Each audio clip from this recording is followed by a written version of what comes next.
জোস জোস জোস। তো আমি এসে দেখলাম যে হাউসফুল, সবাই দেখছে। মেকিং ওর ওই যে গ্রামের দৃশ্য, so I really like the character, so that was so good.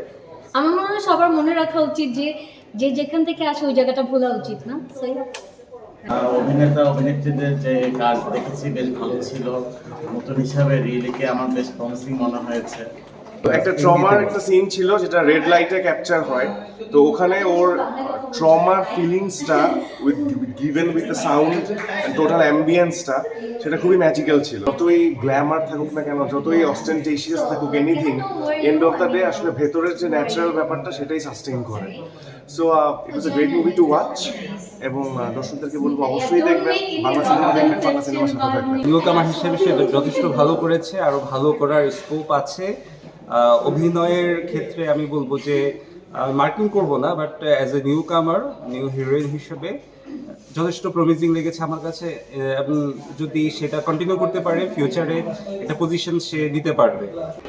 নতুন অভিনেতা অভিনেত্রী তাদের অভিনয় সেই তুলনায় অনেক ভালো হয়েছে, ডিরেকশন ভালো, ফটোগ্রাফি ভালো।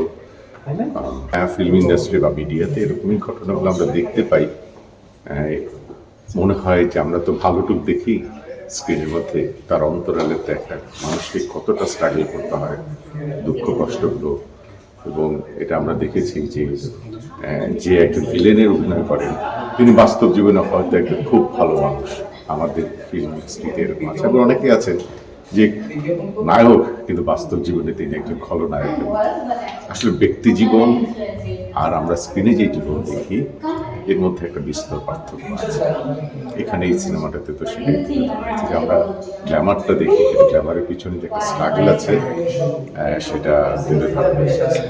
খুব সারা পাচ্ছি, মানে আমি আজকে আমার কিছু ফ্রেন্ড নিয়ে দেখতে এসেছিলাম, তো আমি এসে দেখলাম যে হাউসফুল, সবাই দেখছে।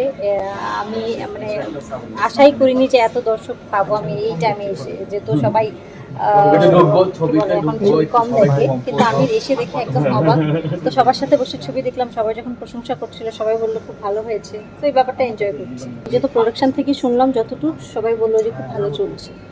সিনেপ্লেক্সগুলো সবগুলোই তো ভালো চলছে, যতদূর শুনেছি এখন পর্যন্ত সবগুলো ভালো চলছে, কারণ গল্পটা একটু ডিফারেন্ট এবং প্রদর্শনীর অযোগ্য ছিল। মানুষ যখন বলেছে যে এখানে একটা কোনো আমাদের ইন্ডাস্ট্রির কোনো রিয়েল স্টোরি তুলে ধরা হয়েছে, সেখান থেকে মানুষের ইন্টারেস্টটা একটু বেশি ছিল।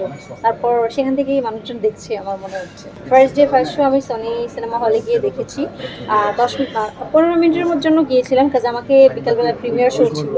তো ওখানে গিয়ে দেখলাম যে দুপুরবেলা একদম অনেক লোকজন ফ্যামিলি নিয়ে দেখছে। আমি গিয়ে সবার মাঝখানে বসলাম, 2টা সিট ছিল, যে মাঝখানে বসে দেখি সবার রিয়াকশনটা দেখবো। রিয়াকশন কি দেখবো, সবাই চুপ করে মানে স্ক্রিনের দিকে তাকিয়ে সিনেমা দেখছে। তো ওই ব্যাপারটা এত এনজয় করছিলাম, উঠে আসবো ইচ্ছাটা করছিল না, কিন্তু আসতে হবে। আমার প্রিমিয়ার করে তারপর হচ্ছে আপনার একদম টন্না দিয়ে, মানে কেউ বুঝতে পারে হচ্ছে টিকিট কেটে আমি দৌড়ায় সিনেপ্লেক্স দিয়ে যাচ্ছিলাম, আর মানুষ দেখতেছিল যে মেয়েটা দৌড়াচ্ছে কেন, অথচ কেউ জানতো। আর ইন্ডাস্ট্রির মানুষের লাইফস্টাইল জানার ইচ্ছা মানুষের অনেক, তো সেখান থেকে এই গল্পটা যদি 10 বছর পরেও দেখো পুরাতন হবে না, কারণ ইন্ডাস্ট্রির যে গ্ল্যামারাস লাইফ এটা জানার সবাই সবসময় ইচ্ছে। তো সেখান থেকে মানুষ এটাকে একসেপ্ট করছে, মানুষ গ্ল্যামারাস লাইফের ভেতরের গল্পটা জানতে চায়, বা এই ইন্ডাস্ট্রির মানুষের স্ট্রাগলটা জানতে চায়।